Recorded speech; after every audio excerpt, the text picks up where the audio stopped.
But her not playing, if I'm the commissioner of the WNBA, whoever that is, I would cancel the NBA All-Star Weekend. Wow. I mean, are you serious? And if I was a fan who bought tickets and a plane, I would be on the phone. I want a refund.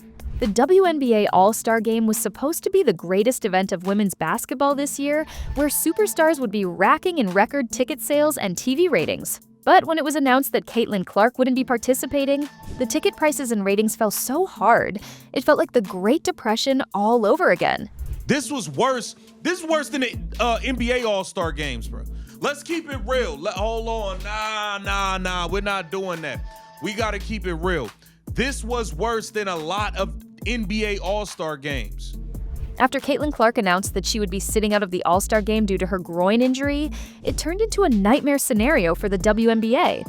Unsurprisingly, once it was announced that Caitlin Clark would be missing the festivities, once it was announced that the only star would be skipping the All-Star Game, ticket prices immediately fell into the pooper, and they had been circling the drain ever since, trying desperately not to be flushed.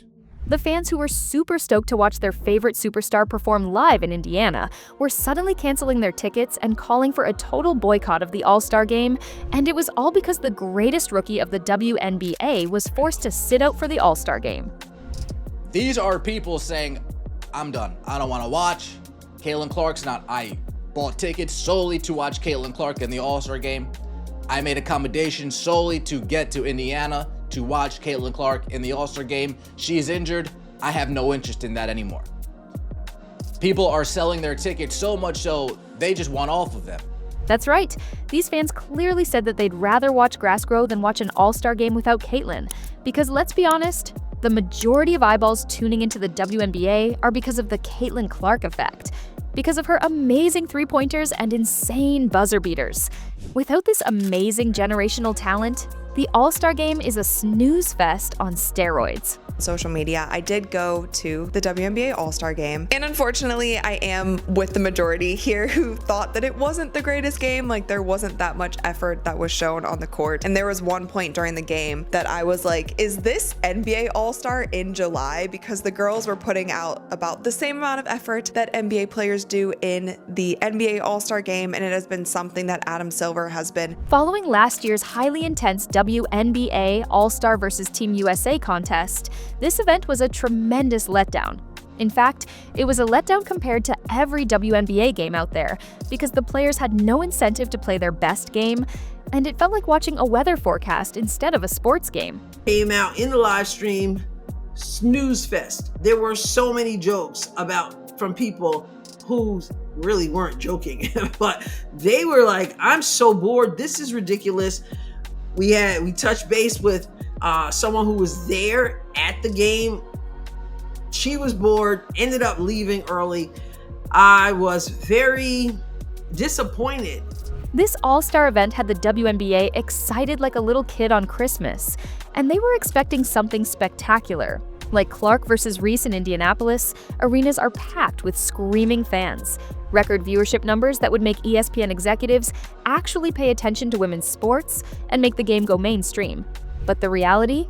It hit harder than a nuclear explosion, and all their expectations fell off like their ticket prices. Down the gutter. The get-in price for the WNBA All-Star Game in Indianapolis has dropped 48%. From $121 all the way down to just $64 after news broke that Caitlin Clark won't be playing. Did you hear that? From $121 to $64. This is not just a slight drop in the ticket prices, that's a whole nosedive into the abyss. And let me tell you, this is not just ticket sales. TV ratings crashed, plans were canceled, and reservations were booked off in Indiana after the shocking news of Clark's injury spread across the fan base. People who were literally planning for a showdown in her hometown pulled out in the last possible second. With Caitlin Clark not playing, there's really no reason for most people to go. The media wants us to believe that the WNBA itself is the draw. The media wants us to believe that pretend basketball is bigger than Caitlin Clark, but that's just not the case. The vast majority of people, they are watching to see Caitlin Clark. If she's not playing, they're not watching. Viewership forecast crumbled like a house of cards in a wind tunnel. Hotels started issuing refunds faster than you can say buzzer beater, and the collective excitement for All-Star Weekend dried up faster than a spilled soda in Death Valley. This wasn't just a player pulling out of an exhibition game, this was the WNBA pulling the plug on the only thing fans were genuinely hyped about. People are selling their tickets so much so they just want off of them. 121, okay. You want it for 100? Oh no, okay. I guess I gotta lower it to 80. Oh, you don't want to buy it for 80? Okay, I guess I'll lower it to 70. You don't want to buy it to 70? I guess I'll lower it to $64. Because here's the deal. This league, whether they want to admit it or not, depends on Caitlin Clark. Say it louder for the executives in the back. Fans weren't tuning in for Team Wilson versus Team Stewart. They were tuning in for Clark, but the worst part? This was supposed to be the WNBA's moment, which turned into a catastrophic nightmare. Energy was like top tier, but I will say that the energy dropped off quite a bit when it started to become a blowout and you just kind of felt like the players weren't putting that much effort on the court. But I was a little bit disappointed in that because obviously I feel like I was really spoiled by last year's WNBA All-Star. If you guys remember, it was Team USA versus Team WNBA, and I felt like there was more on the line for that because it was almost like an ego/pride thing. There was so much drama around. Last year, when the All-Star Game pitted WNBA All-Stars against Team USA, it was electric. There was a purpose. There was grit. There was Caitlin Clark dropping dimes and drilling deep threes. This year, it was vibes and jog-throughs. The hustle was gone. The stakes were non-existent. And worst of all, the fans felt duped. As far as the venue's concerned, they already sold all 17,000 or however many tickets they had. But when it comes to the vendors in the arena, the shops in the arena, they're not gonna have the same amount of people patronize their business as they would if Caitlin Clark was there. The surrounding restaurants, the surrounding areas, the surrounding attractions, they're not going to have the same number of people patronize their business as they would if Caitlin Clark was healthy. And what's worse, the WNBA can't say they didn't see this coming. They've had months to figure out how to protect their superstar. Instead, they let her get hacked and hammered on a nightly basis. No whistles, no texts, no nothing. The message was loud and clear. We don't value her safety. And now they're feeling the heat because that neglect just cost them the entire All-Star Weekend. There's been so many things, so many players calling out the referees, so many players calling out the physicality, so many players getting injured this season, from superstars to players on the bench, from season-ending injuries to rib injuries to concussions. There have been just so many things, and it doesn't get better. Imagine if the NBA let Steph Curry get injured every other week because defenders were undercutting him and officials just shrugged. There'd be riots. Fans would flip their jerseys inside out and storm arenas. Sponsors would yank funding faster than you can say load management. But Caitlin Clark, she's left out there like she's disposable, and it's honestly sickening. About the injury, but it was honestly just so heartbreaking to see because in that moment she just looked so defeated. And Caitlin Clark is somebody, she hides it really well, and I don't know if hiding it or she handles it is probably the right thing to say. She handles the pressure. She handles all of the media spotlight, the attention, the expectations of how she performs on the court, the expectations of the ratings for her games. She handles all of that so well, and this season has just been so tough for her when it comes to injuries, and this is also something where she's never battled injuries. Even more absurd, WNBA executives pretending they didn't expect this kind of fallout. Caitlin Clark is the heartbeat of this league right now. When she talks, headlines explode. Without her, you could hear individual fans yawning in the upper decks of All-Star Weekend. People didn't even bother showing up for the three-point contest. They showed up for Clark's three-point contest. Without that, they dipped faster than Angel Reese from a post-game handshake. There! You can't have an All-Star game without Caitlin Clark. WNBA, do everybody a favor. Mass refunds, let people out. Let people move that, like, cash in their airline tickets, cancel their hotel rooms. I'm serious. That's the only reason. They've had the WNBA All-Star Game weekend that nobody ever remembers. Do you remember 2 years ago? What? Oh, man, they was getting down in Yeah, 2010. okay. Yeah, right. What, you don't remember that? And speaking of Angel Reese, the media tried everything to hype up her presence like it would fill the Clark-sized void. Spoiler alert, it didn't. Reese may be loud, but she isn't Caitlyn. Her game doesn't scream excitement. It screams chaos.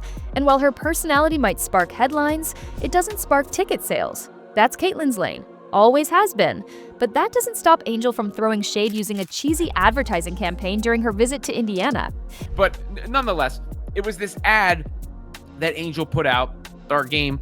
It's going to raise some eyebrows, let's say. It says, I'm in your city. And you just saw it say, walk in your trap, take over your trap. Taking over your trap. Angel, who is always desperate for attention, just released an advertising campaign which has a rather controversial tagline of, walk in your trap, take over your trap. And where does she choose to shoot this ad? None other than Indiana, which is the home turf of the Indiana Fever's Caitlyn Clark. This has already raised some eyebrows, and people are already talking about how Angel Reese is once again taking shots at Caitlyn Clark. Like, even still here, like you had the Angel Reese saying that she was, taking over Indiana, and there's about 15 fans there. And I'm more than wearing Caitlyn Clark merch than her merch. She pulls up with about 15 fans, and I'm like, take over, Angel, take over. This is her city now. And I'm like, and she's never won a game in Indiana. In the middle of All-Star Weekend buzz, while everyone's talking about Clark's injury, what does our beloved Bayou Barbie do? She drops an ad campaign to promote her shoe with the not-so-subtle tagline, walk in your trap, take over your trap. But let's be real, it's like walking into someone else's mansion and trying to claim the living room, because Angel has never even won a game there. If anything, it's Caitlyn Clark who owns the mortgage on Indiana's basketball real estate, and Angel's still outside the gates screaming for attention. First of all, it's great that Angel has a shoe. And second of all, it's great that she's been welcomed in Indianapolis. I mean, wasn't the whole thing that Fever fans were supposed to be, it was supposed to be a dangerous, things were going to pop off? And now everybody's talking about how great the city is and how welcoming it's been. That's a great thing. You're promoting your new shoe, which, by the way, looks more like a clearance item from the Barbie aisle than an athletic product. And you thought the best time to do this was All-Star Weekend? In Clark City? What did you think would happen? That people would forget who Caitlyn is just because you ran around with a camera crew and a shabby slogan? Because let's be real, Angel was only greeted by 5 fans at most in Indiana. The rest were all there wearing Clark merchandise. You've got one player very much hanging onto the coattails of another for basketball reasons, and Angel Reese, for all her publicity and a million fans, can't help but lean on Caitlyn's popularity for selling her shoes. Can you believe it? This is the same Bayou Barbie that wanted us to believe that she's the face of women's basketball, that the people are watching for her too. But the reality is far from it. Caitlyn Clark lives in her mind rent-free, and she can't help but eat off her fame. But ever since she got to the WNBA, Angel Reese has been carrying this false bravado. It's why I named her team the Chicago Bravado. For starters, she bought into the myth of mythical racism. Instead of refuting claims of fake racism, Angel Reese decided to spread them. To make matters worse, she started telling us how great she was. She claimed that she was the reason people were watching pretend basketball. You don't have to take my word for it. Watch for yourself. Look where women's basketball is. People are talking about women's basketball, but you never would think that we'd be talking about women's basketball. People are pulling up to games. We got celebrities coming to games, sold out arenas, and just looking at that, like, I'll take that role. I'll take the bad guy role, and I'll continue to take that on and be that for my teammates. That's right. Angel Reese has been nothing but a brat who continuously whines about how great she is and how the WNBA is her oyster. But the second she starts losing games and the fame to Caitlyn Clark, she starts crying about imaginary racism and making false allegations. And it is all because she can't stomach the fact that she's just another rookie on the court. She's not special enough to be the face of the league. Because that title already belongs to Caitlyn Clark. How many times has Caitlin Clark said she's the reason people are watching the WNBA? You know why Caitlin Clark doesn't have to tell us? She knows we already know. Humility is attractive, which is something most young people don't realize until they get older. But this false bravado with Angel Reese, I don't think it's coming from a place of confidence. I think it's coming from a place of insecurity. Whether fair or not, she's always going to be compared to Caitlin Clark. While Caitlin Clark has seen her star rise, Angel Reese has drastically fallen. And let's not ignore the irony here. Angel Reese trying to take over Indiana is like someone yelling checkmate before they've moved a single piece on the chessboard. She's never won a game against Caitlin Clark on that turf. Not one. The only thing she's taken over is the post-game press conference, and usually it's to explain why they lost. Again. Let the results on the court speak for themselves. Of course, in order to do that, Angel Reese has got to start winning.